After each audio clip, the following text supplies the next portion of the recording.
Over the years, a number of ships have proved to be no match for the mighty ocean. Some of these ships are left at sea to be lost forever. And it just so happens that some of these wrecks have been captured by Google Earth, which is exactly what we will be looking at in today's video, lost shipwrecks discovered on Google Earth. But before we get on into this video, you might be wondering, who is this person beside me? This is Connor. Introduce yourself.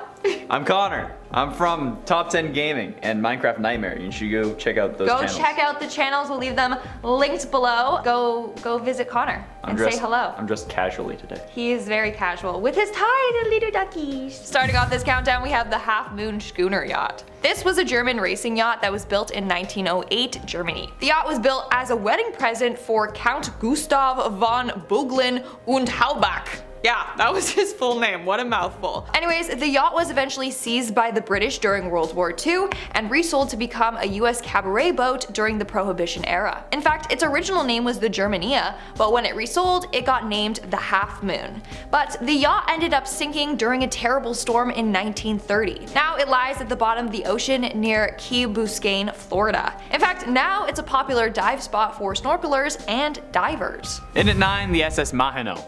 The SS Maheno actually has quite the interesting story. Originally a passenger ship, during World War I, New Zealand converted the vessel into a floating hospital of sorts. After the war though, it was returned to a passenger ship, which in my mind is kinda freaky. Yeah, this is a passenger ship now, but it used to house hundreds of wounded soldiers. Totally worth the ticket price. But I'm guessing the whole floating hospital thing kinda hurt sales, since the ship was sold to an Osaka shipbreaker company in 1935, who intended to tear it apart for scrap metal. However, the ship never made it to the buyer. A cyclone had severed the tow line connected to the Una, the ship that was doing the towing. You can now see the wreck on Google Earth on the beach of Fraser Island off the coast of Queensland, Australia. There was also a small crew on board that luckily survived, but if the ship was in such a state that it had to be towed, why was there a crew on it? Maybe it was to maintain the ship or something, but I mean, if it was gonna be used for scrap metal anyway, does it really matter? In our it spot today, we have Costa Concordia. On January 13th of 2012, the Italian cruise ship Costa Concordia crashed into underwater rocks in shallow waters that they didn't see coming. The impact left damage to the ship and it started to sink. Eventually, it capsized completely and sank to the ground. The rescue took a total of 6 hours, and most passengers did make it back on shore. Sadly, 34 people lost their lives in this tragedy, 27 passengers, 5 crew members, and 2 rescue workers. The ship was unsalvageable, so it was left on the coast of Giglio Island in Italy, where it sunk. Images of the sunken ship have been captured on Google Earth. There are multiple photos of the ship laying on its side, and over the years you can see the ship become more and more deteriorated. And at 7, the St. Christopher. The St. Christopher will likely spend the rest of its days, those days in a sense being eternal because it's a ship, in the harbor of Ushuaia in southern Argentina. The ship, as a part of the Land Lease Act, was an American-built rescue tugboat that served in the British Royal Navy during World War II. The Navy decommissioned it after the war and sold it to a man in Buenos Aires, Argentina in 1947. It was chartered for salvage operations but ran into engine trouble and rudder damage in the Beagle Channel by Ushuaia. The St. Christopher ran ashore in 1957 and was abandoned, with the remaining fuel being drained to prevent an environmental disaster. But not until 2004. Great hustle, gents. Nearly 50 years later, huh? Really got your priorities sorted. I guess I had you looking in the wrong section. How could I be so stupid? I really hope that that trend isn't dead when this goes out. It might be. Coming in at number 6, we have the SS Jassim. This ship holds the title for one of the largest shipwrecks ever seen on Google Earth. The SS Jassim was a Bolivian cargo ferry that sunk on the Wingate Reef off the coast of Sudan. On the evening of December 1st, 2003, this ship sunk, and to this day, it is still unclear as to why it sunk. On Google Earth, you can see this big white ship laying on its side, in the same position where it capsized. Besides that, the ship remains a mystery. Now it's another popular dive spot for scuba divers and snorkelers. Halfway through into number 5, the Garden of Eden.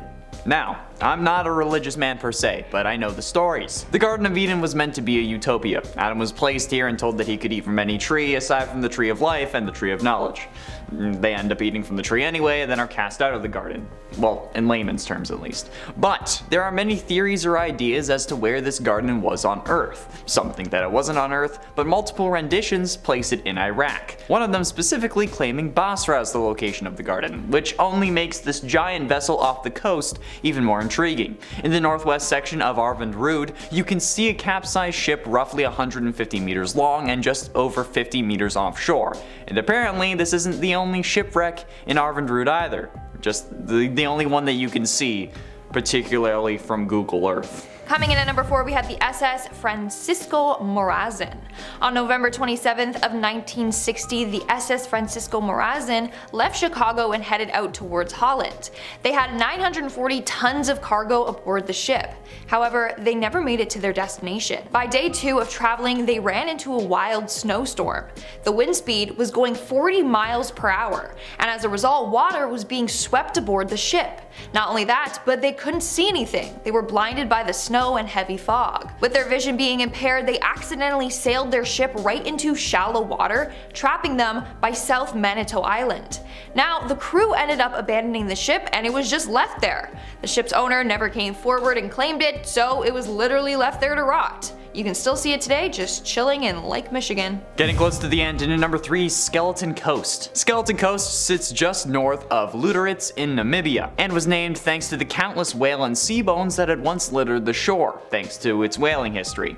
However, nowadays, it's more so home to the skeletal remains of shipwrecks that are commonly caught ashore by rocks and fog. The 976-mile long, or 1,570 kilometers for the rest of the world, Skeleton Coast is littered with shipwrecks, and that's due to, if you don't mind a little science, when the Atlantic's cold currents mix with the warm air of the Namib Desert, they end up creating a cold, dense fog. The kind that Scooby-Doo would cut a burger out of using a dead pirate's sword and then eat. The burger, not the sword. According to BBC, the British Broadcasting Company, you crazies, the Khoisan Bushmen refer to Skeleton Coast as the land God created in anger, which is a whole other can of worms that I'm not gonna touch. Seems like a fun vacation spot though, if you want to get smitten by Chuck. In our second spot, we have the MS World Discoverer, and sadly, this one did not get to discover the world. The MS World Discoverer was a Danish cruise ship that was constructed in 1974, and for over 25 years it changed ownership a number of times. That was until one day on April of 2000 when it took its last cruise. It was sailing in the Pacific Ocean when it struck an uncharted reef formation. Thankfully, all the passengers were rescued. The crew sent out a distress signal and a passenger ferry came to their help. All passengers were put on the passenger ferry. Now, before anyone could arrange to save the ship, it was actually ransacked and looted by locals. They then decided that saving the ship would be far too expensive and tough, so it wouldn't be worth it. So they left it there ever since. On Google Maps, you can see this ship just chilling on its side. And finally, in at number 1, the Costa Verde. An avid UFO hunter looking for signs of alien activity on Google Earth believes that he had discovered 3 new shipwrecks. Scott C. Waring posted his discovery on the website UFOsightingsdaily.com, which usually features details of alleged UFO or alien sightings. A website that I didn't know existed until now, but I'm definitely gonna have to look it up later. The alien hunter highlighted 3 dark boat-shaped objects in the shallow area off the coast of Costa Verde, which is a really weird thing to say, but in Mexico.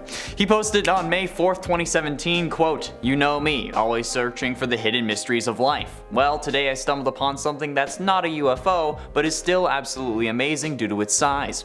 One wreck, the first on his list, was 138 meters long, which is more than half the length of the Titanic, which you are also able to find on Google Earth, but you have to type in the coordinates to where it's sunk. You can't actually see the wreck. Here's the coordinates if you want to look it up for yourself. It should be here somewhere. He also found a 61-meter long ship and a 12-meter long fishing boat in the same area, which makes me think maybe he did find evidence of aliens. Oh. Alright guys, that's all for today's video. Make sure you guys go on over and check out Minecraft Nightmare as well as Top 10 Gaming. Top 10 Gaming. How do you not know? I was gonna say Top 10 Nerd. That's a whole other different channel. Until next time, I've been your host, Lindsay Ivan. I have been and shall remain Connor Monroe. And I'll see you when I see ya.